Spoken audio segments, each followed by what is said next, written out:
Dear government employee, one request to you. Please like this video and don't forget to subscribe Indian People channel. 8th पे commission basic salary 2025 में पलटेगी सरकारी कर्मचारियों की किस्मत।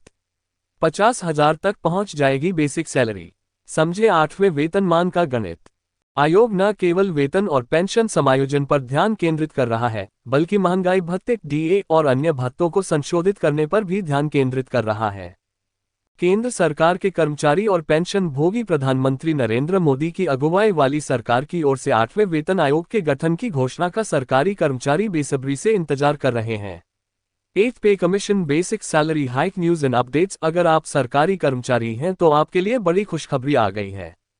सरकारी कर्मचारियों को मिलने वाली अभी तक न्यूनतम बेसिक सैलरी 18,000 से बढ़ाकर 51,000 तक किया जा सकता है। 7वें वेतन आयोग के बाद अब 8वें वेतन आयोग का लोग इंतजार कर रहे हैं। अगर ये आयोग बनता है तो कर्मचारियों के वेतन और पेंशन में बड़ा इजाफा हो सकता है। ऐसे में फिटमेंट फैक्टर बढ़ने से सैलरी में ऑटोमेटिक इंक्रीमेंट होगा। अभी कर्मचारियों को 7वें वेतन आयोग के तहत न्यूनतम 18,000 रुपये बेसिक सैलरी मिलती है। 6ठे से 7वें वेतन आयोग में 7,000 रुपये की बढ़ोतरी हुई थी। Basic salary increase order. वहीं अब 7वें से 8वें वेतन आयोग में 2.86 के फिटमेंट फैक्टर के बाद न्यूनतम बेसिक सैलरी 18,000 रुपये से बढ़कर 51,480 रुपये हो सकती है। 8th पे commission basic salary hike news and updates. 8वां वेतन आयोग गठन हो जाने के बाद यह आयोग देश के मौजूदा आर्थिक परिदृश्य के अनुरूप वेतन और पेंशन समायोजन के लिए सिफारिशें पेश करेगा। 8th पे कमीशन लेटेस्ट न्यूज। आयोग न केवल वेतन और पेंशन समायोजन पर ध्यान केंद्रित कर रहा है, बल्कि महंगाई भत्ते, डीए और अन्य भत्तों को संशोधित करने पर भी ध्यान केंद्रित कर रहा है।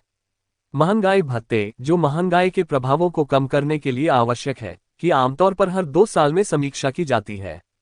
मूल वेतन में परिवर्तनों के साथ डीए और अन्य भत्तों को भी ऊपर की ओर संशोधित किए जाने की उम्मीद है, जिससे केंद्र सरकार के कर्मचारियों और पेंशनभोगियों के मुआवजे के पैकेज में और वृद्धि होगी। 8वां वेतनमान कब लागू होगा? 8वां वेतनमान जल्द ही लागू किया जा सकता है, लेकिन इसके लिए आयोग की स्थापना और सिफारिशों का पालन किया जाएगा। इसके लागू होने की तारीख अभी तक तय नहीं हुई है। 8वां वेतनमान कर्मचारियों की सैलरी कितनी बढ़ा सकता है? 8वें वेतन आयोग के तहत कर्मचारियों की न्यूनतम बेसिक सैलरी 18,000 रुपये से बढ़कर 51,480 रुपये हो सकती है, जो फिटमेंट फैक्टर में 2.86 के इजाफे से संभव होगा। 8वां वेतनमान में महंगाई भत्ते, डीए पर क्या असर पड़ेगा? 8वां वेतनमान महंगाई भत्ते, डीए और अन्य भत्तों में वृद्धि की सिफारिश कर सकता है, जिससे कर्मचारियों और पेंशनभोगियों को बढ़ी हुई मुआवजा राशि मिलेगी। 8वां वेतनमान कर्मचारियों के पेंशन पर क्या असर डालेगा? 8वां वेतनमान न केवल कर्मचारियों की सैलरी में वृद्धि करेगा, बल्कि पेंशन समायोजन में भी सुधार करेगा, जिससे पेंशनभोगियों को भी लाभ होगा। Thanks for watching this video. Don't forget to subscribe the Indian People channel and don't forget to press the bell icon for latest updates. Indian people channel पे आपको बस सरकारी कर्मचारियों की खबरें मिलेगी। दोस्तों, इस वीडियो को ज्यादा से ज्यादा अपने सरकारी भाइयों और बहनों के साथ शेयर करें।